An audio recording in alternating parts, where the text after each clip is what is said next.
Good evening बच्चों सभी को। तो एक बार फिर से आपके अपने पसंदीदा यूट्यूब चैनल A3 एकेडमी पर मैं अमित कुमार आपका स्वागत करता हूं, हार्दिक इस्तकबाल करता हूं। बच्चों, जैसे कि आप लोगों को पता है कि हम लोग ऋण पत्र संबंधी लेखे चैप्टर के बारे में बात कर रहे हैं, और अगर बात की जाए तो ये इसका शायद 6वां पार्ट है। अगर आपने 1 से 5 तक का पार्ट को वीडियो इसका नहीं दिखा है तो पुराने वीडियो को जरूर देखिए, तब आपको ये कॉन्सेप्ट समझ में आएगा। आज का ऋण पत्र संबंधी लेखे में भी अगर बात की जाए तो हम लोग आज बात करेंगे ऋण पत्रों का बट्टे पर निर्गमन का। हालांकि अगर बात की जाए तो अंशों पर तो हम लोगों ने बट्टे पर निर्गमन के बारे में बात नहीं की थी, क्योंकि आप सबको पता है कि धारा 54 के अनुसार कोई भी कंपनी अंशों का बट्टे पर निर्गमन नहीं कर सकती है। लेकिन इतना याद रखिएगा कि ऋण पत्रों का बट्टे पर भी निर्गमन किया जा सकता है। ठीक है बच्चा, तो चलिए शुरुआत करते हैं अपने सेशन की। अच्छा, कुछ बातें मैं आप लोगों से जरूर करना चाहूंगा। पहली बात, कल कुछ बच्चों के मुझे मैसेज आए कि अमित सर आप थोड़ा सा पैसे के लिए भाग रहे हैं। अच्छा, पता नहीं ऐसा क्यों आया, मुझे तो समझ में नहीं आ रहा है। बेटा, अगर पैसे के लिए अमित सर भाग रहे होते या आपको बेवकूफ बना रहे होते तो जब आपने पहले महीने जुलाई में हमको 300 रुपया पैसा पेड किए थे, और जब मैं जान गया था कि आप लोग मैं 400 रुपया भी लूंगा तब भी आप लोग मेरे को पैसा दोगे। आप लोग खुद सोच लेना, ठीक है। फिर भी मैंने 2-2 सब्जेक्ट करवाए, मैंने कभी भी 300 से ज्यादा पैसा नहीं मांगा आपको। मैं चाहता तो जुलाई के बाद, अगस्त के बाद, सितंबर के बाद, अगस्त जुलाई की वीडियो नहीं देता, लेकिन उसके बाद भी आज आप दिसंबर में, मैंने अगस्त सितंबर अक्टूबर नवंबर का पैसा 1 रुपया नहीं मांगा जो बच्चे शुरुआत से वीडियो को लिए हुए हैं। बेटा, ये होशियारी नहीं होती है, समझ जाए हो। दूसरी बात, मैंने बोला था कि मैं फीस शुरू से अंत तक 300 रुपया ही पर मंथ लेकर के चलूंगा, और यकीन आपको भी पता है कि मैं 300 रुपया ही पर मंथ फीस लेके चल रहा हूं। तो बेटा, अगर मुझे पैसे लेना होता ना, बढ़ाना होता ना, बेवकूफ बनाना होता ना, तो मैं कब का बना चुका होता। ठीक है, इतना समझ जाए हो। तो कभी भी ऐसा मैंने सोचा नहीं। वो तो रही बात इकोनॉमिक्स की, आप लोगों में से ही मैसेज आ रहा था बार बार कि सर इकोनॉमिक्स की क्लास लगवाइए, रेगुलर करवाइए। अब इतना तो आपको भी पता है कि इतना बड़ा आदमी मैं भी नहीं हूं कि ऑल टाइम आपके 12वीं के बैच को लेकर के मैं 300 रुपए में पढ़ाता रहूं। सिंपल सी बात है, आपको भी पता है भाई, 1 घंटे का वीडियो, 40 मिनट का वीडियो बनाने के लिए 2 से ढाई घंटे समय लगता है, पूरा एक्सपोर्ट करके वीडियो को आने में बेस्ट क्वालिटी के साथ, नेटवर्किंग वगैरह सब चीजों का इशू करने में। तो अगर 2 वीडियो आपको मिल रहे हैं तो आपके लिए मेरी टीम ऑलरेडी 5 घंटे मेहनत कर रही है। अब अगर इकोनॉमिक्स से स्टडी की क्लास भी लगातार लेके आएंगे तो 12 से 15 घंटा केवल आपके पीछे मुझे लगना पड़ेगा। और बेटा, इतने बड़े हम आदमी है नहीं कि 15-15 घंटे हम 300 रुपये में आपके पीछे दे, इतना आपको भी पता है। ठीक है, लेकिन फिर भी उन 2 विषयों की कोई बात नहीं थी। मैंने ये भी बोला था कि मैं मोस्टली इकोनॉमिक्स स्टडी वगैरह करवाऊंगा, बिल्कुल मैं अभी भी बोल रहा हूं, इसी ग्रुप में होगी। लेकिन यदि कोई बच्चा स्पेशल पढ़ना चाहता है, अब ये स्पेशल का मतलब क्या? स्पेशल का मतलब जैसे ये बैच अकाउंट और इंग्लिश स्पेशल का है, मतलब यहां पे आपको पता है कि अकाउंट कितना डिटेल से पढ़ाई जा रही है। तो अगर आपने उस ग्रुप को ज्वाइन किया तो वहां पे इकोनॉमिक्स स्पेशल पढ़ाई जाएगी। अब रही बात ये कि सर क्या पता आप उस ग्रुप में इकोनॉमिक्स नहीं पढ़ाते हो, ऐसा क्या हो सकता है यार? आप जुलाई से क्लास लिए हो तो इतना तो ट्रस्ट कर सकते हो अमित सर की बात के ऊपर। अगर मैं बोल दिया हूं कि वहां पे स्पेशल मैं करवाऊंगा और जब वहां पे मुझे पैसे मिलेंगे, आप कुछ भी समझ सकते हैं, सिंपल सी बात है। मैंने एक ग्रुप बनाया हुआ है तो सिंपल सी बात है, वहां पे क्लासेस भी आपको रेगुलर चलने वाली है। जो भी 40 मिनट, 45 मिनट, 30 मिनट की क्लास होगी रेगुलर चलेगी। हफ्ते में 4-5 दिन तो कम से कम क्लास वहां पे चलने ही वाली है। तो इसलिए मैंने वहां पे किया 150 रुपये की मात्र फीस रखी हुई है। लेकिन आप में से बहुत सारे बच्चे हैं ना, ये वही बच्चे हैं जो शादी पार्टियों वगैरह में 1000, 2000, 4000 रुपया का यहाँ वहां खा पी के उड़ा देते हैं। लेकिन जब बात पैसे की आती है, 200, 150, 200 रुपया अगर अमित सर ने मांग लिए तो ऐसा लग रहा है कि अमित सर ने करोड़ों रुपया एक्स्ट्रा मांग लिए होंगे दान में, है ना? सही बात है ना बेटा? आपका फ्यूचर, आपका रिजल्ट मैटर करता है, 150, 200, 250 रुपया मैटर नहीं करते हैं। समझ जाओ आप लोग। चलो ठीक है, फिलहाल ये आपकी मर्जी के ऊपर है। आज रात के बाद से, यानी कि आज 11-12 बजे के बाद से उसका लिंक बंद कर दूंगा मैं, और उसकी क्लासेस 1 या 2 दिन में हम लोग स्टार्ट कर देंगे। पूरा शेड्यूल बन जाएगा। एडमिशन हो चुके हैं, लगभग 70% एडमिशन हो चुके हैं। 40-45 बच्चों, 30-35 बच्चे, 40 बच्चे बच्चे हुए हैं जिनका एडमिशन अभी हमको करना है। उनको आज रात तक में हो सकता है मेरी बात सुन करके आप लोग ज्वाइन करें।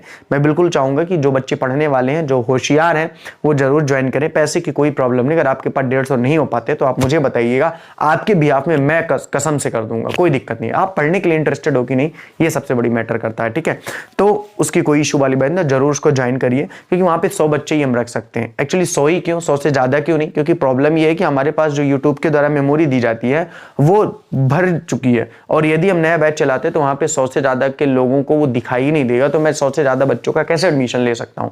तो मैं ये नहीं चाहता हूं कि कोई बाहरी बच्चा आकर के एडमिशन ले। जैसे 2-4 बच्चे बाहरी बच्चों ने भी एडमिशन ले लिया। अब ऐसा तो है नहीं कि 100 से ज्यादा अगर वो हो जाएंगे तो मैं आप लोगों को रखूंगा, उनको निकाल दूंगा। भाई सिंपल सी बात है, आपको इतना तो पता चली गया होगा कि अमित सर में मानवता है। अगर उन्होंने पहले से एडमिशन लिया हुआ तो उनको बाहर का भी नहीं निकाला जाएगा।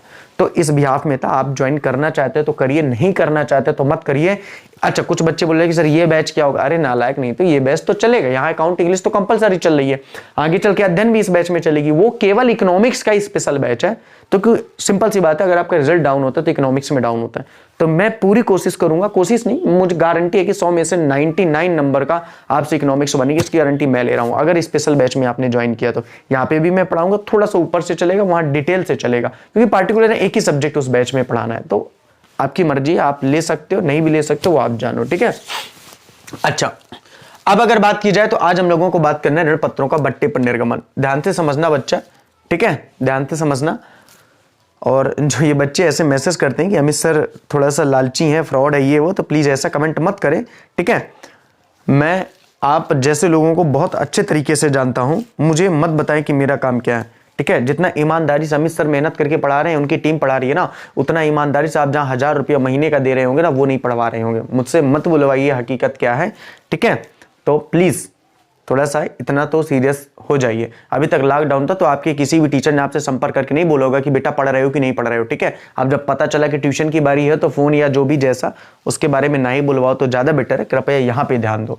और अमित सर ने हमेशा बेटा अप्रैल से लगा करके पूरी जुलाई तक अमित सर ने फ्री अकाउंट पढ़ाई है, फ्री, 1 रुपया मैंने नहीं लिया हुआ है, ठीक है। हालांकि वो क्वालिटी कम जरूर थी, और अभी भी मेरे चैनल पे चलो 1000 से 1200 वीडियो ऐसे पड़े हुए हैं जो फ्री ऑफ कॉस्ट है, वो भले आपके काम के नहीं है, कंपटीशन एग्जाम के। तो मुझे मत बताओ, ठीक है। आप लोग मेरे लिए 50 रुपया भी देने के लिए 10 बार सोचते हो। मैं आप लोगों के लिए 500 1000 वीडियो फ्री में दे रखा हूँ कंपटीशन के लिए, और यहाँ पे भी वीडियो फ्री में कुछ पड़े रहते हैं उसमें यूट्यूब में। तो मुझे ना बताइए, कृपया ध्यान से यहाँ पे पढ़ो। नहीं लेना था बैच मत लीजिए, कोई इशू थोड़ी है, कोई जबरदस्ती थोड़ी है। और ये बैच तो चलेगा भैया, इस बैच से उस बैच का कोई मतलब ही नहीं है, ठीक है। चलो देखो, हम लोग बात कर रहे हैं ऋण पत्रों का निर्गमन। क्या बात कर रहे हैं? ऋण पत्रों का निर्गमन, ऋण पत्रों का निर्गमन। देखो बहुत आराम से समझना, ऋण पत्रों का निर्गमन होता है क्या। बच्चा मैंने बहुत डिटेल से बात कर ली थी कि जब भी कंपनी को बहुत ज़्यादा मात्रा में पैसे की आवश्यकता होती है तो कंपनी के द्वारा क्या किया जाता है, 3 चीज़ की जाती है। या तो अंश पत्रों का निर्गमन किया जाता है, या तो ऋण पत्रों का निर्गमन किया जाता है, या तो किसी फर्म से या तो किसी बैंक से क्या ले लिया जाता है, ऋण ले लिया जाता है। क्या लिया जाता है? ऋण ले लिया जाता है, ठीक है। अच्छा एक बात और मैं आपको बता दूं, कोई भी मुझे ये मैसेज नहीं करेगा कि सर कोर्स कब कंप्लीट होगा। देखिए आपका एग्जाम थोड़ा सा डिले हो सकता है, अभी हाल ही में सूचना हमें मिली है, हो सकता है एग्जाम की डेट अप्रैल तक जाए, तो आराम से मैं पढ़ूंगा। आपका एग्जाम जब भी होगा आपका सिलेबस कंप्लीट आपको मिलेगा, ठीक है। मैं पढ़ाने में कोई भी समझौता नहीं कर सकता हूं। अगर आपको फास्ट भागना है, आधा अधूरा पढ़ना है, तो आप जहां से आपको चीजें मिल रही है वहां से आप प्लीज पढ़ लीजिए। अगर अमित सर से आपको पढ़ना है तो आपको पूरा ही पढ़ना पड़ेगा, क्योंकि मैं बिल्कुल भगाने वाला इंसान नहीं हूं, ठीक है। बहुत आराम से मैं पढ़ाऊंगा, बहुत मजे लेके मैं पढ़ाऊंगा, और आपको मजे लेके पढ़ना भी पड़ेगा, ठीक है। चलो, तो ऋण पत्रों के निर्गमन के बारे में हम लोग बात कर रहे हैं, ठीक है। ऋण पत्रों के निर्गमन के बारे में हम लोग बात कर रहे हैं, ठीक है। अब यहाँ पे ध्यान से समझो, जो ऋण पत्रों का निर्गमन है वो 2 तरीके से किया जाता है। जो ऋण पत्रों का निर्गमन है वो 2 तरीके से किया जाता है। पहला तो होता है रोकड़ के बदले, मतलब जब आप रोकड़ ले और बदले में क्या दे, ऋण पत्र दे, तब कहलाता है रोकड़ के बदले ऋण पत्रों का निर्गमन। रोकड़ के बदले ऋण पत्रों का निर्गमन। अच्छा, एक कहलाता है गैर रोकड़ के बदले ऋण पत्रों का निर्गमन, एक कहलाता है गैर रोकड़ के बदले ऋण पत्रों का निर्गमन। अभी गैर रोकड़ के बदले ऋण पत्रों का निर्गमन क्या कहलाता है?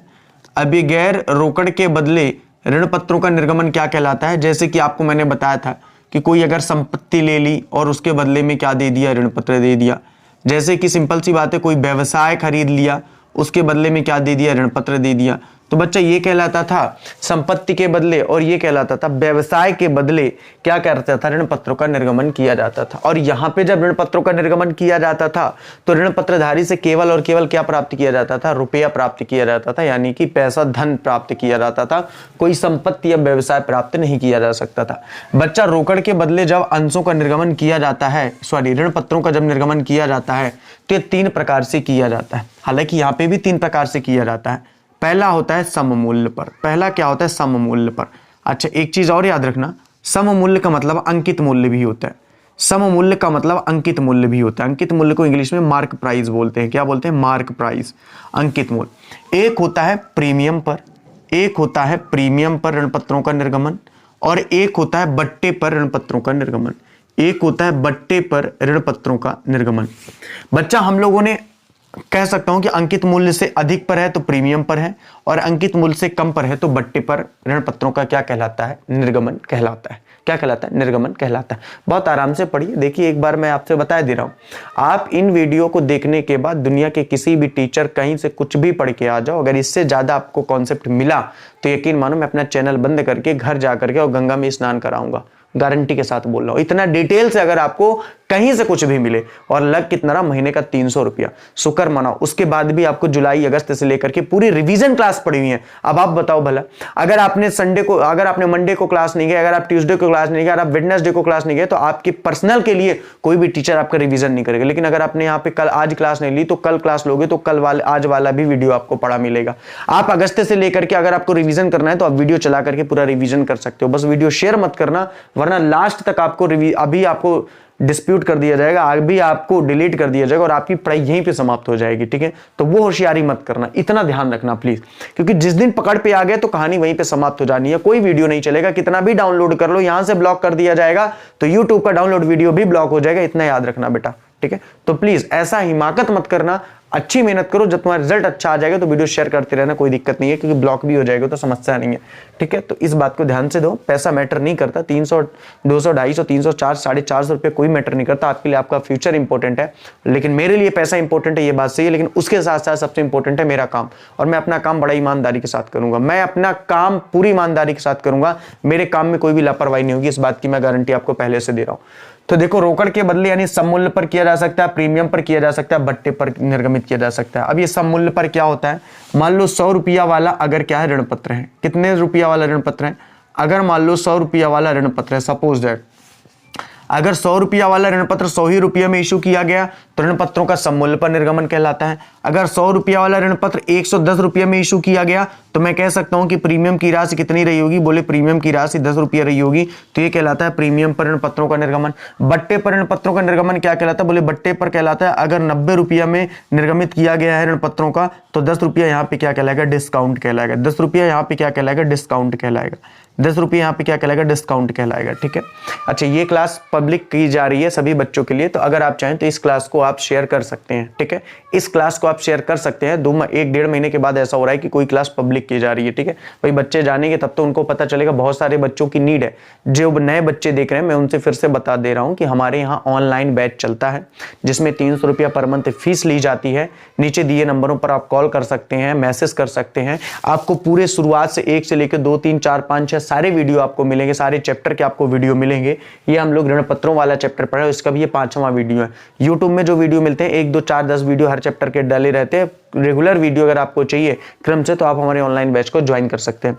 और एक बार फिर से मैं आपसे कहना चाह रहा हूं कि दिसंबर लास्ट होने वाला है, अगर अब भी आपका कोई मित्र है, फ्रेंड है, तो प्लीज उससे बैच ज्वाइन करवा सकते हैं। ये मेरे बिहाफ में अगर आप ऐसा कर सकते हैं तो प्लीज कर दीजिए, उसका भी भला हो जाएगा और मेरा भला तो वही करेगा, तभी मैं आपसे बात कर रहा हूँ। लेकिन इसमें सबसे भला उसका है, बेचारा यहाँ वहां भटक रहा होगा, उसको सारी सुविधाएं जैसे आपको मिल गई हैं घर बैठे, उसको भी सुविधाएं मिल सकती है। तो ये आपका काम है कि लोगों तक बता दीजिए। ये वीडियो आप शेयर कर सकते हैं, बाकी कोई भी वीडियो आप शेयर नहीं कर सकते, क्योंकि ये वीडियो मैंने पहले से ही पब्लिक करवा रखा है। पब्लिक वीडियो पब्लिक होंगे, कोई इशू वाली बात नहीं है। मेरी प्राइवेसी को अगर आपने पब्लिक किया तो आपको प्रॉब्लम हो सकती है, यहाँ पे कोई दिक्कत वाली बात नहीं है। ठीक है, तो सममूल्य पर कर दिया, प्रीमियम पर कर दिया, बट्टे पर कर दिया, कोई इशू वाली बात है नहीं। ये कहलाता है ऋण पत्रों का निर्गमन। अब एक सबसे बड़ी बात होती है कि हमने सममूल्य पर तो अच्छे तरीके से ऋण पत्रों के बारे में बात कर ली है, क्योंकि ये इसका 6वां वीडियो है। इसका मतलब ये है कि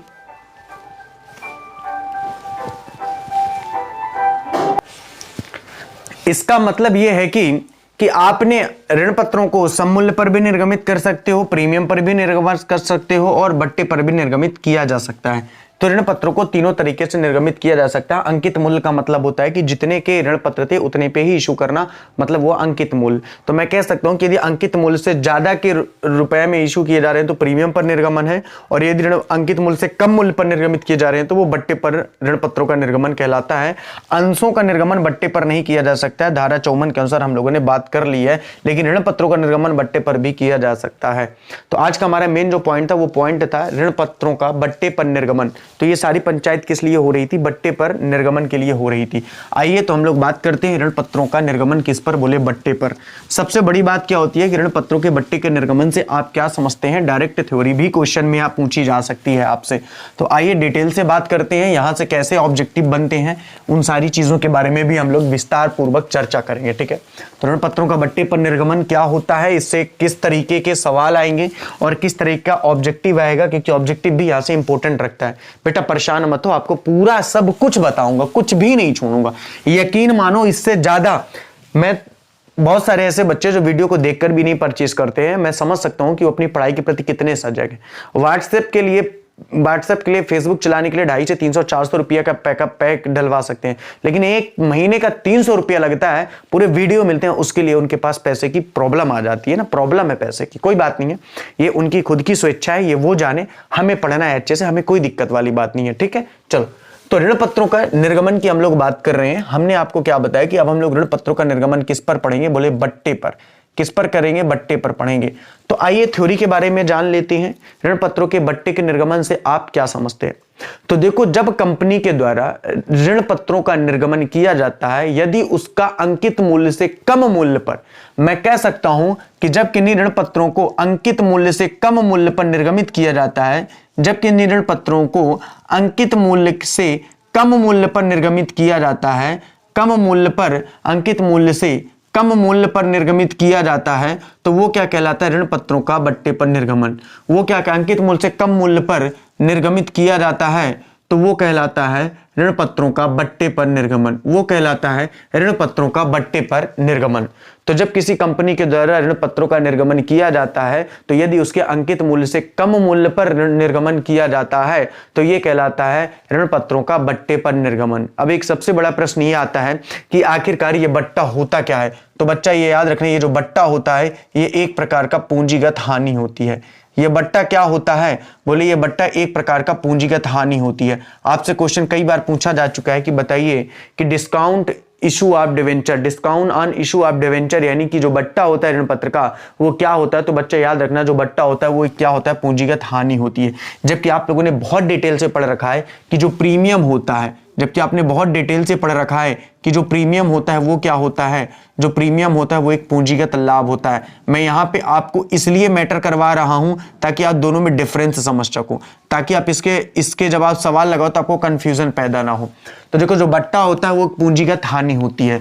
दूसरा अगर बात की जाए तो बट्टे को हमेशा क्या किया जाता है? डेबिट किया जाता है। बट्टे को हमेशा क्या किया जाता है? डेबिट किया जाता है। जबकि आप सबको पता है कि प्रीमियम को हमेशा क्या किया जाता था? क्रेडिट किया जाता था। प्रीमियम को हमेशा क्या किया जाता था? क्रेडिट किया जाता था। अच्छा, रट्टा मारने वाली बात नहीं है। क्यों डेबिट किया जाता है? आप बहुत अच्छे तरीके से समझ चुके हो, आप बहुत अच्छे तरीके से समझ चुके हो कि आप सबने बचपन में पढ़ा है कि समस्त आय एवं लाभ क्रेडिट होते हैं, समस्त व्यय एवं हानियां डेबिट होती हैं। क्योंकि बट्टा एक पूंजीगत हानि है, इसलिए बट्टा हमेशा क्या होगा? डेबिट होगा। अच्छा, डेबिट किस में होगा? तो बोले डेबिट होगा मांगे जाने पर। डेबिट किस में होगा? बोले डेबिट होगा मांगे जाने पर। डेबिट किस में होगा? बोले डेबिट होगा मांगे जाने पर। भाई आपको पता है ना कि दो एंट्री होती है, एक तो मांगे जाने की होती है और एक प्राप्त होने की होती है। और प्रीमियम भी किस में क्रेडिट हुआ करता था? बोले मांगे जाने पर। प्रीमियम भी किस में क्रेडिट हुआ करता था? मांगे जाने पर। आप में से काफी सारे नालायक बच्चे मेरे से पूछ सकते हैं कि सर आप प्रीमियम का कॉन्सेप्ट और बट्टे का क्यों मिला करके बता रहे हैं बच्चा, ताकि आपको सवाल और थ्योरी और ऑब्जेक्टिव दोनों क्लियर हो जाए। क्योंकि अगर मैं इनको कॉन्सेप्ट को नहीं मिलाऊंगा तो आपको कंफ्यूजन पैदा होगा। ठीक है, ध्यान से समझो। अमित सर के पढ़ाने का तरीका और अमित सर अलग है पढ़ाने में। ठीक है, तो उनका कंपैरिजन मत किया करो। मैं जो पढ़ा रहा हूं वो आप समझो बस ध्यान से। तो ऋण पत्रों के मांगे जाने पर किया जाता है हमेशा। जैसे अगर अलॉटमेंट के साथ हुआ तो अलॉटमेंट की एंट्री जो मांगे जाने पर होगी उसके साथ ये डेबिट किया जाएगा। एक बात याद रखना, हमेशा प्राप्त होने पर नहीं किया जा सकता। अच्छा, ये इसको दर्शाते कहाँ है? तो इसको संपत्ति में दर्शाते हैं। किधर दर्शाते हैं इसको? बोले इसको संपत्ति में दर्शाते हैं। किस में दर्शाते हैं? संपत्ति में।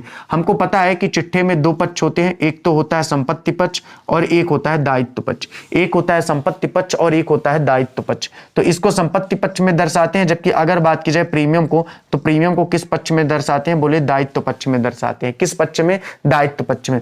आपसे क्वेश्चन और पूछा जा सकता है कि बताइए इसे चिट्ठे के संपत्ति पक्ष में किधर दर्शाया जाता है? तो गैर चालू संपत्ति के कॉलम में दर्शाया जाता है। किधर दर्शाया जाता है? तो गैर चालू संपत्ति के कॉलम में दर्शाया जाता है। किधर दर्शाया जाता है? गैर चालू संपत्ति के कॉलम में दर्शाया जाता है। संपत्ति में भी कहां दर्शाया जाता है, तो गैर चालू संपत्ति के कॉलम में दर्शाया जाता है। और दायित्व में कहां दर्शाया जाता है, संचय व आधिक्य के कॉलम में दर्शाया जाता है। कहां दर्शाया जाता है, तो संचय एवं आधिक्य के कॉलम में दर्शाया जाता है। संचय एवं आधिक्य के कॉलम में दर्शाया जाता है। संचय एवं आधिक्य के कॉलम में दर्शाया जाता है। बच्चा ध्यान से समझो, मैंने आपको क्या बताया कि ऋण पत्रों का जो निर्गमन किया जाता है वो किस पर किया जाता है, बट्टे पर किया जाता है, सम मूल्य पर किया जाता है, प्रीमियम पर किया जाता है। ऋण पत्रों का बट्टे पर निर्गमन का मतलब क्या होता है कि जब ऋण पत्रों को उनके अंकित मूल्य से कम मूल्य पर निर्गमित किया जाता है तो इस प्रकार के निर्गमन को अंकित मूल्य के कम पर जब निर्गमन किया जाता है तो इस प्रकार के निर्गमन को बट्टे पर निर्गमन कहते हैं। इस प्रकार के निर्गमन को बट्टे पर निर्गमन कहते हैं। दूसरी बात, ये जो बट्टे पर निर्गमन किया जाता है, ये बट्टा वास्तव में होता क्या, ये एक पूंजीगत हानि होती है।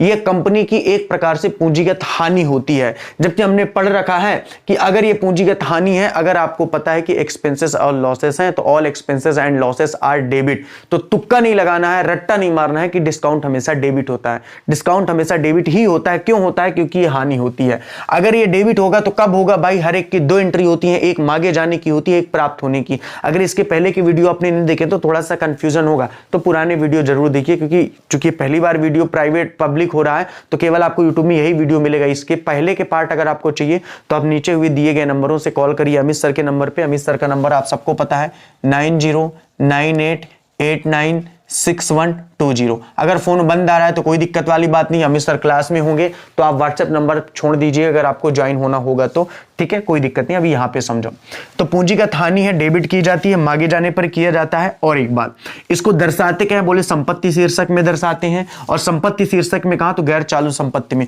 और इसका भी एक उप शीर्षक होता है अन्य गैर चालू संपत्ति। इसका भी एक अन्य गैर चालू संपत्ति, इतना डिटेल से तो हालांकि नहीं पूछेगा इस वाली लाइन तक, लेकिन फिर भी याद रखो अन्य गैर चालू संपत्ति इसका उपशीर्षक होता है, यहां इसको रखा जाता है। जबकि अगर प्रीमियम की बात की जाए तो प्रीमियम एक पूंजीगत लाभ होता है। अगर प्रीमियम की बात की जाए तो प्रीमियम को क्या किया जाता है, बोले सर क्रेडिट किया जाता है। कब क्रेडिट किया जाता है, बोले सर मांगे जाने पर ही क्रेडिट किया जाता है। अगर प्रीमियम की बात की जाए तो प्रीमियम का दायित्व में लेखा होता है और दायित्व में विकास संचय एवं आधिक्य के कॉलम में होता है। बच्चा बट्टे से अगर कोई भी बात पूछी जा सकती है ना, तो इससे ज्यादा कुछ नहीं पूछी जा सकती हैं। दोनों को मैंने कंपैरिजन कर दिया क्योंकि दोनों ही कंफ्यूजन होते हैं और दोनों से ही ऑब्जेक्टिव और फिल इन द ब्लैंक्स भी बनते हैं। तो बच्चा यहां पे चीजें आपकी कंप्लीट हो चुकी है कि ऋण पत्रों का बट्टे पर निर्गमन है क्या। अब बच्चा हम लोग बात करेंगे कि आखिरकार ऋण पत्रों का जब बट्टे पर, इसको बना लेना अच्छे से, आखिरकार जब ऋण पत्रों का बट्टे पर निर्गमन किया जाता है तो उसके संबंध में जर्नल प्रविष्टियां क्या की जाती हैं। तो उन जर्नल प्रविष्टियों के बारे में भी हम लोग बात कर लेते हैं कि जब आखिरकार ऋण पत्रों का बट्टे पर निर्गमन किया जाता है तो उसके संबंध में जर्नल प्रविष्टियां क्या होती हैं, इसके बारे में भी हम लोग चर्चा कर लेते हैं। इसका आप स्क्रीनशॉट खींच लो, बाकी तो आपको पीडीएफ जब दी जाती है तो पीडीएफ में तो हो हीगा। अब इसकी पीडीएफ मैंने नहीं दी होगी, अभी आपको केवल 6 चैप्टर की पूरी पीडीएफ मिली होगी। ऋण पत्रों वाले चैप्टर की पीडीएफ आपको जब ये थोड़ा सा आगे बढ़ा दूंगा, पूरी थ्योरी पढ़ा दूंगा तो आपको मिल जाएगी, ठीक है, कोई परेशान होने की बात नहीं है। पूरी थ्योरी की अलग पीडीएफ रहती है, सवाल की अलग, जैसे कि अभी तक आपको मिली है। इंग्लिश की पीडीएफ और आज डाल दूंगा पूरी टेक्स्ट बुक की, तो उसको भी आप कंप्लीट कर लेना, ठीक है। इंग्लिश में आज पैसेज पढ़ाया जाएगा। आपको पता है कि इंग्लिश में text book, work book, grammar, unseen passage, report, अरे दुनिया का कुछ भी नहीं छूटने वाला, एप्लीकेशन, लेटर राइटिंग स्किल, कुछ भी नहीं छूटेगा, यकीन मानो। एकमात्र ऐसा चैनल है जहां पे अकाउंट और इंग्लिश की इतनी जबरदस्त क्लासेस चलने वाली। अब तो इकोनॉमिक्स की भी क्लास हम लोग लेके आ रहे हैं, तो कोई दिक्कत नहीं है, ठीक है। तो इतना आप इसको स्क्रीनशॉट कर लो, ठीक है। आपकी तैयारी बच्चा बहुत जबरदस्त मैटर से होने वाली है, बस आप पढ़ाई बहुत जबरदस्त मैटर से करना, ठीक है। चलो ठीक है, अब बात कर लेते हैं कि इसके निर्गमित करते समय एंट्री क्या की जाती है। सबसे मेन तो एंट्री है, क्योंकि सवाल अपन एंट्री की ही पढ़ेंगे, ठीक है। तो इसका एंट्री भी पढ़ लेते हैं कि ऋण पत्रों का जब बट्टे पर निर्गमन किया जाता है तो एंट्री क्या की जाती है। अच्छा, एक चीज और बच्चा याद रखना जो एक इंपॉर्टेंट है, कभी कभी नॉर्मली सी बात है कि आखिरकार वो कौन सी कंपनी है जो ऋण पत्रों का बट्टे पर निर्गमन करती होगी, थोड़ा सा इसको समझ लो। तो देखो, दो प्रकार की होंगी, दो कंपनी ऐसी हो सकती हैं जो ऋण पत्रों का बट्टे पर निर्गमन करेंगी। कौन कौन सी, बोले एक तो वो कंपनी जो बाजार में नई कंपनी हो, जिसके बारे में जिसके ऋण पत्र के बारे में लोगों को पता ना हो, और या तो वो कंपनी जो लगातार हानि में चल रही होती है, या तो वो कंपनी जो लगातार हानि में,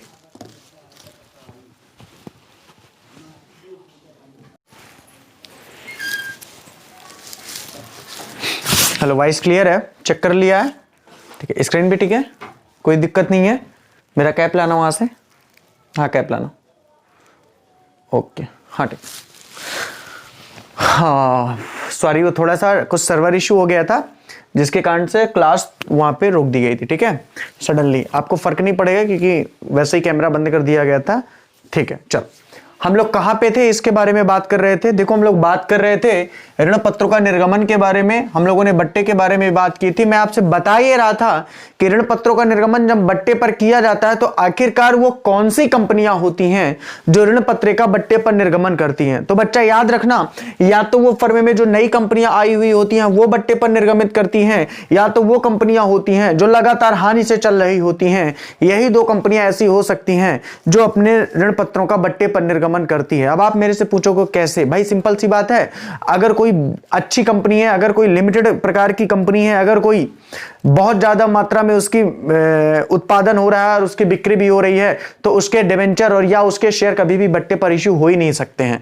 भाई सिंपल सी बात है, अगर मैं आपसे कहता हूं रिलायंस कंपनी को हम ले लेते हैं, तो क्या रिलायंस कभी भी अपने ऋण पत्र बट्टे पर इश्यू कर सकते? कभी नहीं, क्योंकि वर्तमान में आप सबको पता है कि जितनी तेजी से रिलायंस कंपनी चल रही है या बढ़ रही है, तो निश्चित रूप से उसके डिवेंचर या शेयर कभी भी बट्टे पर तो हो ही नहीं सकते हैं।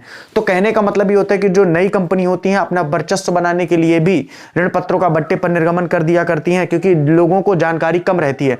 भाई सिंपल सी बात है, आप अपने अंदाजा लगा लो कि अगर मार्केट में कहीं पे भी लिखा हुआ 50% डिस्काउंट, तो समझ जाओ या तो वो नई कंपनी है और या तो आप ऐसा समझ लो कि वो हानि में जूझ रही है, इसलिए ग्राहकों को अपनी ओर आकर्षित कर रही है।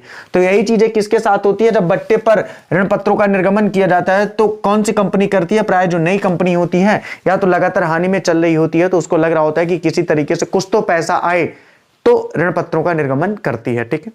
इसके बारे में पढ़ने के बाद मैं आपसे बता ही रहा था कि हम लोग जर्नल प्रविष्टि के बारे में पढ़ेंगे। और अगर बात की जाए जर्नल प्रविष्टि की भी, तो जर्नल प्रविष्टि में क्या होगा, कैसे होगा, इसके बारे में थोड़ा सा ध्यान से समझना। देखो मैंने आपको बताया कि ऋण पत्रों का जब बट्टे पर निर्गमन किया जाता है तो बट्टे पर निर्गमन के समय की जाने वाली जर्नल प्रविष्टि क्या होती है, इसको ध्यान से समझना। जर्नल प्रविष्टि, जर्नल प्रविष्टि।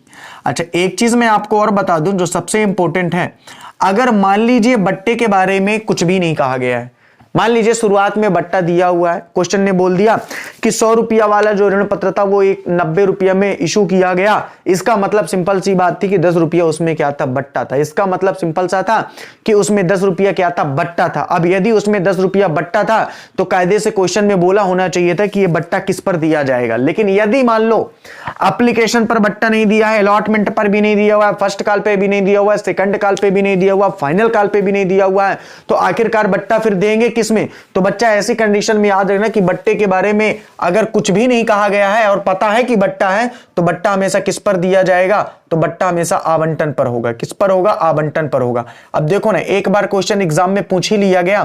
क्वेश्चन क्या पूछ लिया गया? क्वेश्चन पूछ लिया गया कि बताइए यदि बट्टे के बारे में कुछ भी नहीं कहा गया है तो बट्टा किस पर दिया जाएगा? तो बच्चे याद रखना, बट्टे के बारे में यदि कुछ भी नहीं कहा गया है तो बट्टा हमेशा आवंटन पर दिया जाएगा। आवेदन या याचनाओं पर बट्टा कभी भी नहीं दिया जाएगा। कब? जब बट्टे के बारे में कुछ नहीं कहा गया है। सर अगर कह दिया जाए कि आवेदन पर बट्टा है तो भाई आवेदन पर मिलेगा, सिंपल सी बात है, दिया जाएगा। अगर कह दिया जाएगा फर्स्ट कॉल पर है तो फर्स्ट कॉल पर, सेकंड कॉल पर है तो सेकंड कॉल पर, और फाइनल कॉल पर है तो फाइनल कॉल पर ही रहेगा।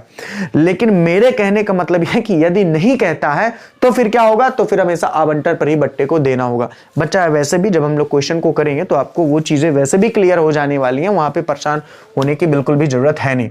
अब देखिए बट्टे के बारे में हम लोगों ने क्या क्या बातें कर ली। हम लोगों ने बात कर ली कि बट्टा एक प्रकार का पूंजीगत हानि है। हमने ये भी बात कर ली कि बट्टे को संपत्ति के कॉलम में, चालू संपत्ति में, गैर चालू संपत्ति के कॉलम में, अन्य गैर चालू संपत्ति में रखा जाता है। बट्टा हमेशा क्या होता है? डेबिट होता है। डेबिट इसलिए होता है क्योंकि ये पूंजीगत हानि होती है। बट्टे को याद रखना, हमेशा क्या लिखा जाता है? डिस्काउंट बस नहीं लिखा जाता, बट्टे के साथ हमेशा discount on issue of debenture लिखा जाता है। Discount on issue of debenture, इसकी भी एक कहानी है लेकिन उस कहानी पे अपन नहीं चलेंगे। आपको केवल इतना याद रखना है कि इसको discount on issue of debenture लिखते हैं। Discount on issue of debenture लिखते हैं। अब आप में से काफी सारे बच्चे बोल सकते हैं कि सर यदि हम केवल डिस्काउंट भर लिखा तो काम चलेगा? बिल्कुल नहीं चलेगा। अगर काम चलना होता डिस्काउंट भर मात्र से तो मैं बेवकूफ थोड़ी हूं कि discount on issue of debenture भी आपको बता रहा होता, ठीक है।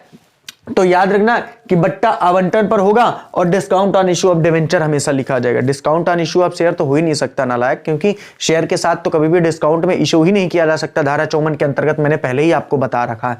अच्छा, तो जनरल प्रविष्टि किस तरीके की होगी, ध्यान से समझो। पहले बट्टे के संदर्भ में हम लोग बात कर रहे हैं। मान लो पहले आवेदन की राशि आ गई, तो आवेदन के समय तो बट्टा अगर नहीं है तो फिर कोई दिक्कत वाली बात नहीं है। अगर आवेदन के समय बट्टा नहीं है तो आवेदन के समय नॉर्मल एंट्री होगी। आवेदन की दो होती है, एक तो होती है आवेदन राशि प्राप्त होने पर, तो आवेदन की राशि किसकी है, प्राप्त होने पर। आवेदन की राशि प्राप्त होने पर एंट्री क्या होती है, बहुत ही नॉर्मल सा है, आपको सबको पता है, इसके बारे में नहीं भी लिखूंगा तो काम चल जाएगा। Bank account DR2, debenture application account, to debenture application account, to debenture application account, to debenture application account, to debenture application account, to debenture application account. अगर बात की जाए बच्चा कि आवेदन की राशि को यदि ऋण पत्र खाते में हस्तांतरित करना है, यानी आवेदन की राशि को, आवेदन की राशि ऋण पत्र लेखे में हस्तांतरित करने पर या पूंजी खाते में हस्तांतरित करने पर, तो नरेशन हम लोगों ने क्या बताया था, मैंने आपको बताया था debenture application, debenture application, debenture application account DR, debenture application account DR to debenture account, debenture application account DR to debenture account, debenture application account DR to debenture account. लेकिन प्रश्न तो इस बात का था ही नहीं, क्योंकि ये तो हमको पहले से पता था। हमारी जो कहानी थी वो कहाँ अटकी हुई थी, आवंटन पर। क्यों? क्योंकि यहाँ पे जो हम एंट्री बताने जा रहे हैं डिस्काउंट की, ये किसके लिए, आवंटन पर है। आवंटन की आपको सबको पता है दो एंट्री होती है, एक तो आवंटन की राशि मांगे जाने पर होती है, आवंटन की राशि मांगे जाने पर, आवंटन की राशि मांगे जाने पर, ठीक है, आवंटन की राशि मांगे जाने पर, आवंटन की राशि मांगे जाने पर। ध्यान से समझो, अगर बच्चा आवंटन की राशि मांगे जाने पर एंट्री होगी तो एंट्री क्या होगी, बोले debenture, debenture allotment account, debenture allotment account, debenture allotment account DR, debenture allotment account DR। Point be noted, discount on issue of debenture भी डेबिट होगा, discount on issue of debenture account DR, to debenture account, to debenture account, to debenture account. Narration क्या लिखेंगे अपन, तो बच्चा अपन narration लिखेंगे being, narration अपन क्या लिखेंगे, being debenture, being debenture allotment, allotment money, money become due तो पहले भी लिखते थे अपन, बिकम ड्यू, बस क्या लिख देंगे, विथ डिस्काउंट। हो सकता है आपको नहीं दिख रहा हो तो मैं बोले दे रहा हूं, with discount. Being allotment money become due with discount, being allotment money become due with discount. Clear है यहाँ पे, क्लियर है यहाँ पे। हालांकि being allotment money become due तो पहले भी लिखा करते थे, लेकिन अब किसके साथ मांगी गई है, डिस्काउंट के साथ, ठीक है। इसकी अगली एंट्री क्या होती है, आवंटन की राशि प्राप्त होने पर। इसकी अगली एंट्री क्या होती थी, आवंटन की राशि, इसकी अगली एंट्री क्या होती थी, आवंटन की राशि प्राप्त होने पर। इसकी अगली एंट्री क्या होती थी, आवंटन की राशि प्राप्त होने पर। इसकी अगली एंट्री क्या होती थी, आवंटन की राशि प्राप्त होने पर। क्या एंट्री हो जाएगी, बैंक अकाउंट DR, क्या एंट्री हो जाएगी, bank account DR, bank account DR to debenture allotment account, bank account DR to debenture allotment account, bank account DR to debenture allotment account. Sir ये तो पहले भी होती थी, बिल्कुल अभी भी होगी। नरेशन इनका मैंने क्यों नहीं लिखा हुआ है, आप सबको पता है कि इसका narration being debenture application money received होता है, इसका narration being application money transfer to debenture account होगा, और इसका नरेशन मैंने पहले ही बता दिया, मनी बिकम ड्यू होगा, विथ डिस्काउंट होगा। इस बात को विशेष ध्यान रखना। तो आपने एक चीज समझ ली, ये किस तरीके का होगा, आगे की एंट्री आपको पता है। अब यदि मान लो सपोज दैट आवेदन पर भी डिस्काउंट होता तो यहां होता, यहां नहीं होता। क्यों यहां नहीं होता, यहां होता? आप सबको पता है, अभी थोड़ी देर पहले मैंने बताया कि डिस्काउंट हमेशा डेबिट होता है, बिल्कुल डेबिट होता है। और कब डेबिट होता है, मांगे जाने पर। तो यहां डेबिट होगा, यहां पे नहीं होगा, क्योंकि ये एंट्री प्राप्त होने पर होती है। इसी तरीके से जब हम फर्स्ट कॉल पर लगाएंगे तो share first call account DR फिर discount on issue of debenture account DR2 debenture account होता। मतलब वहां पे भी फर्स्ट कॉल का पैसा जब मांगा जाएगा तभी डिस्काउंट डेबिट होगा, ना कि प्राप्त होने पर डेबिट होगा। तो पहले या सेकंड या फाइनल कॉल में भी इसी तरीके का होगा। एक नॉर्मल सा फॉर्मेट मैंने आपको बताया हुआ है कि आखिरकार discount on issue of debenture होता क्या है। अब देखिए बच्चे, यहां से दो चीजें आपको समझना बेहद जरूरी है जो मुझे लग रहा है। पहली बात, आपने देखा था कि सिक्योरिटी प्रीमियम क्या हुआ करता था, क्रेडिट हुआ करता था। आपने एक चीज ये भी ध्यान दी थी कि सिक्योरिटी प्रीमियम की राशि जुड़ करके प्राप्त हुआ करती थी। लेकिन बच्चा, आज तो हम लोग सवाल नहीं पढ़ेंगे, सवाल के बारे में कल हम लोग चर्चा करेंगे, क्योंकि लगभग अपनी क्लास ये 35-40 मिनट से प्लस होने वाली है, हो जाएगी। तो आज तो नहीं सवालों की बात हो पाई, क्योंकि सवाल के लिए पूरा 40-45 मिनट अपने को चाहिए होगा, और वो आप आज अपन नहीं कर सकते क्योंकि बहुत लंबी, फिर 1.5-2 घंटे क्लास हो जाएगी। ठीक है, क्लास को ओवर करना है अपन को। तो कहने का मतलब क्या है, बात को समझो। तो आवंटन की राशि जब अलॉटमेंट के साथ है तो उसके आवंटन की राशि जब डिस्काउंट के साथ है तो इसका कॉन्सेप्ट मेन क्या है, इस बात को समझना। देखो पहले यहां पे एक लॉजिक समझो, मैं जो बताना चाह रहा हूं वो तो सवाल पे ही पूरा होगा, पर फिलहाल यहां पे समझो। अगर मैं आपसे कहता हूं कि ये 100 रुपया का मार्कर है और मैं इसके लिए 90 रुपया मांग रहा हूं, कितने रुपया मांग रहा हूं, 90 रुपया, तो आप मुझे बताओ मुझे प्राप्त कितना होगा, बोले 90 रुपया प्राप्त होगा। सिंपल सी बात है कि नहीं है भाई। अगर मैंने आपसे पहले ही बता दिया, बच्चा ध्यान से मेरी बातों को समझो, एक एक बात को देखो। मेरे वीडियो अगर आपको अच्छे से पढ़ना है ना, तो आपको 40 से 45 मिनट एकदम साइलेंस होकर के और आंख मूंद करके, मतलब आंख मूंद करके सुनना है, बाद में, पहले तो देख करके देखना है, ठीक ना। आंख मूंद करके देखो, सर जी कहां पढ़ा रहे हैं समझ में नहीं आ रहा, लेकिन सुनना बहुत अच्छे से, क्योंकि मेरी बातें अगर आपने सुन लिया ना तो इमेजिन तो आप वैसे भी कर लोगे, यकीन मानो। तो सुनना बहुत अच्छे से है, आंख बंद करके नहीं भाई, शांति से सुनना, आंख खोल करके सुनोगे तभी तो दिखाई दे पाएगा, ठीक है। लेकिन सुनना बहुत अच्छे से। आपका अगर डिस्टर्बिंग हो रहा है तो फिर निश्चित रूप से आपके साथ प्रॉब्लम जाएगी। सुनना बहुत अच्छे से मेरी क्लास को, ठीक है। अच्छा, तो मैंने आपसे क्या बताया कि 100 हो गया और ये क्या हो गया, 90 रुपया मां। तो मैंने मांगा कितना था, बोले मैंने मांगा ही 90 था। तो अगर मैं मांगूंगा 90 तो मुझे प्राप्त भी कितना होगा, 90 ही होगा। मुझे प्राप्त भी कितना होगा, 90 ही होगा। ये चीज होगी किसके साथ, डिस्काउंट के साथ। लेकिन अगर मैंने 100 की जगह 110 रुपया मांगा है तो मुझे प्राप्त कितना होगा, मुझे प्राप्त भी 110 रुपया होगा। ये चीज प्रीमियम के साथ होती थी। सर इसका कॉन्सेप्ट क्या है, नहीं समझ में आया बेटा, इसका कॉन्सेप्ट जब हम कल सवाल पे पढ़ेंगे तब आपको बताएंगे कैसे। इसमें क्वेश्चन दे दिया करेगा कि जैसे मान लो डिवेंचर अलॉटमेंट था, बात को समझ लो यहीं पे। अगर वहां पे दे दिया डिवेंचर अलॉटमेंट के साथ 10 रुपया है, 2 रुपया इसी के साथ क्या है, डिस्काउंट है। ये डिस्काउंट की रकम है, ये अलॉटमेंट की रकम है। बात को ध्यान से समझ लो, नॉर्मल समझा रहा हूं। और मान लो अगर ऋण पत्र कितने हैं, बोले 3000 है। ऋण पत्र कितने हैं, बोले 3000 है। तो आप सबको पता है कि यहां पे कितना जाएगा, बोले यहां पे जाएगा 3000 गुणे 10। यहां पे कितना हो जाएगा, 3000 गुणे 10 यानी कि आएगा 30,000 आएगा। और यहां पे कितना आएगा, बोले 3000 गुणे 2 यानी कि कितना आएगा, बोले 6000 आएगा। और टोटल यहां पे कितना आएगा, बोले टोटल यहां पे 36,000 आएगा। ये 36,000 आपको दिख रहा है कि नहीं दिख रहा, सीन हो रहा है कि नहीं हो रहा है, ठीक है। दिख रहा है थोड़ा सा, 36,000 और पहले लिख देता हूं, चलो कोई बात नहीं। एक सेकंड, कैमरे को थोड़ा सा और इधर कर दो, कोई दिक्कत नहीं है ना, 36,000 दिखना चाहिए। चलो ठीक, कोई दिक्कत नहीं, ठीक है। 36,000 है। तो डिवेंचर अकाउंट में मैंने कितना लिख दिया, 36,000 लिख दिया। कितना लिख दिया यहाँ पे, 36,000 लिख दिया, ठीक है। अब मैं कहना क्या चाहता हूं, ध्यान से समझो। अब जब ये पैसा प्राप्त होगा ना तो कितना प्राप्त होगा, बोले यहां पे 30,000 होगा और यहां पे भी 30,000 होगा। 36,000 नहीं होगा जिसकी मैं बात कर रहा हूं। यहां पे भी 30,000 प्राप्त होगा, 36,000 प्राप्त नहीं होगा। अब आप मेरे से बोलोगे सर ये कैसे हो गया, तो भाई ये ऐसा हो गया, जब मैंने उससे 36,000 में मांगे ही 30,000 थे, 6,000 मैंने पहले से डिस्काउंट दे दिया है, तो कौन सा नालायक बंदा होगा कि मुझे 36,000 देगा। भाई जब मैंने 100 रुपया की चीज पहले से 90 में मांग रहा हूं तो मुझे प्राप्त भी तो 90 ही होगा। अगर 36,000 की चीज में पहले मैंने 36,000 के ऋण पत्र में पहले ही मैंने 6,000 का डिस्काउंट दे दिया है तो 30,000 रुपया तो मुझे वो देगा, तो प्राप्त भी मुझे कितना होगा, 30,000 रुपया। जो गलती आप लोग प्रीमियम के साथ यहां पे कर देते हो, क्योंकि प्रीमियम में ऐसा हुआ करता था कि 30,000 अगर यहां हुआ करता था सपोज दैट, तो 24,000 यहां और 6,000 रुपया फिर प्रीमियम में हुआ करता था, यानी 24,000 रुपए के ऋण पत्र हुआ करते थे, 6,000 प्रीमियम के साथ मांगा था तो 30,000, तो यहां भी 30,000 मिला करता था। लेकिन यहां ऐसा नहीं हुआ, यहां बट्टे की रकम घट के मिलेगी। 36,000 में 6,000 घटेगा, कितना मिलेगा, बोले 30,000 मिलेगा। जिन बंदों को यह कहानी समझ में आ गई तो आप समझ लो कि दुनिया में कोई भी बट्टा आएगा और किसी भी बुक से आप डिस्काउंट का सवाल लगाओगे, निश्चित रूप से आपसे बन जाएगा, मैं गारंटी के साथ बोल रहा हूं। लेकिन एक्सरसाइज के लिए तो सवाल होने चाहिए, मजा तभी आता है। तो परेशान होने वाली क्या बात है, हम सर अभी यहीं पे हैं और हमेशा यहीं पे रहेंगे, कहीं नहीं जाने वाले हैं। आपकी सारी समस्याएं बेटा हम सॉल्व करके ही निकलेंगे, ठीक है। परेशान होने की कोई जरूरत नहीं है। ये कॉन्सेप्ट अगर अभी समझ में नहीं आया तो परेशान मत हो, जब कल हम लोग सवाल पढ़ेंगे तो आपको क्लियर हो जाएगा। आज की क्लास भाई पब्लिक है, पब्लिक में सब कुछ थोड़ी पढ़ा देंगे, बाकी क्लास तो अपन की प्राइवेट में चलती है, ठीक है।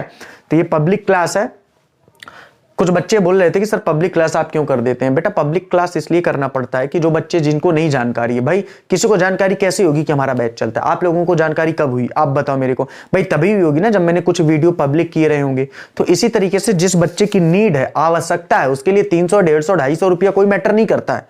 उसके लिए अपनी क्लास, अपना फ्यूचर मैटर करता है। तो वो बच्चा चाहता है कि उसको जानकारी लगे, तो जानकारी लगने के लिए क्लास को पब्लिक कर दिया जाता है, किसी क्लास को। अब ऐसा भी नहीं कि हर क्लास पब्लिक कर दे, क्योंकि फिर उनके साथ तो नाइंसाफी होगी ना, जो बच्चे पैसे देके पढ़ रहे हैं। इतना भी बड़ा आदमी मैं नहीं हूं कि फ्री में आकर के आप लोगों को पढ़ाता रहूं, लेकिन एक प्रकार से इतनी सारी सुविधा 300 में मिल रही है तो फ्री ही है, आप लोगों के लिए कोई मैटर नहीं करता। बेटा 4 दिन फुल की मत खाना, पेमेंट कर देना, महीने भर की क्लास यहाँ पे मिलने वाली है आपको, ठीक है, कोई मैटर नहीं करता बेटा। लेकिन सारी कंजूसी ना हमारे 300 में निकाल लिया करो। अभी 1 तारीख को पेमेंट लेंगे ना तो सारी कंजूसी सबके बहाने अभी से निकल जाएंगे। जबकि ईमानदारी वाली बात क्या थी कि 20 की जगह मैंने 1 को पेमेंट ली है, फिर भी देखना 1 तारीख को बहाने चालू हो जाएंगे। क्योंकि आप लोगों को क्या ना लगता नहीं है कि अमित सर इतनी मेहनत से पढ़ा रहे हैं। अगर आपको लगता ना थोड़ी सी भी इंसानियत है, बहुत नहीं, मैं सबकी बात नहीं कर रहा हूं, कुछ बच्चों की हो जाती है आदत, बाकी कुछ की अगर मजबूरी है तो समझ में आता है, लेकिन मजबूरी मेरी भी है। बच्चा समझा करो, ईमानदारी से मेहनत करो, पढ़ो, वीडियो शेयरिटी मत किया करो, वो तो कर ही नहीं सकते हो, किया भी मत करो, फ्यूचर आपका बर्बाद होगा। फ्यूचर का मतलब भाई आपको ब्लॉक कर देंगे, क्या करोगे आप पढ़ के फिर, है ना, सही बात। जो भी सुविधाएं सारी समाप्त हो जाएंगी, ठीक है, इसको याद रखना। तो ये चीज याद रखना, जनरल प्रविष्टि है तो इसको याद रखना। ये आवंटन वाला जो कॉन्सेप्ट है इसको बहुत अच्छे से पढ़ना, क्योंकि ये मेनली इंपॉर्टेंट है, डिस्काउंट वाला। तो इतना सारा मैटर था डिस्काउंट के साथ। अब बच्चा कल हम लोग ना डिस्काउंट के सवालों के ऊपर चर्चा करेंगे। तो कल का दिन और भी ऐतिहासिक होने वाला है, क्योंकि डिस्काउंट के सवालों की चर्चा करेंगे और ये चीजें फिर से रिवीजन होंगी कल डायरेक्ट डिस्काउंट के सवाल के साथ, ठीक है। तो आपने मुझे सुना, आप सभी लोगों का तहे दिल से शुक्रिया अदा करना चाहता हूं मैं कि आप लोग इतने कीमती समय निकाल करके हमें सुनते हैं। और मेरी पूरी टीम की ये कोशिश होगी कि आप लोगों को संतुष्ट किया जाए, और अभी तक हमने संतुष्ट भी किया। देखिए हमारी ये क्लास जब से भी चालू हुई है जुलाई अगस्त से, तो कंटिन्यू आप लोगों को वीडियो दिए जा रहे हैं। शुरुआत में तो कुछ बच्चों ने बोला भी कि सर क्या पता आप पढ़ाते हैं नहीं पढ़ाते हैं, क्या कैसा है, हो जाता है जो नए बच्चे होते हैं। लेकिन आप सबको पता है कि हमारे यहाँ रेगुलर क्लास चलती है और कंटिन्यू बच्चा चलेगी, बिल्कुल परेशान मत हो। लेकिन आप मेहनत करो। अगर आपका कोई फ्रेंड है जो वीडियो परचेस करना चाहता है, उसकी नीड है, आवश्यकता है, तो आप मेरे से बोल करके उससे डेमो क्लास दिलवा सकते हैं। आप कोई भी वीडियो शेयर नहीं कर सकते हैं इस वीडियो के अलावा। जिस वीडियो में मैं लिख दिया करूंगा पब्लिक है, उसको आप शेयर कर सकते हो, बाकी कुछ शेयर मत करना, नहीं तो ब्लॉक हो जाओगे सबके सब। इस बात का विशेष ध्यान देना। तो चलो ठीक है, इन्हीं शब्दों के साथ अलविदा लेते हैं। जो नए बच्चे देख रहे हैं, अगर आप हमसे जुड़ना चाहते हैं, अगर आपको ऐसा लगता है कि अमित सर की क्लास अच्छी लगती है, आपको पसंद आती है, तो आप हम नीचे दिए गए नंबरों में, नीचे स्लाइड चल रही होगी, वहां पे आप मेरे से संपर्क कर सकते हैं। वैसे नंबर यहाँ पे भी मैंने अपना लिखा हुआ। तो चलो ठीक है, bye bye and good night. कल फिर हम लोग मिलते हैं, तब तक के लिए आप सभी लोगों को खुदा हाफिज एंड गुड नाइट।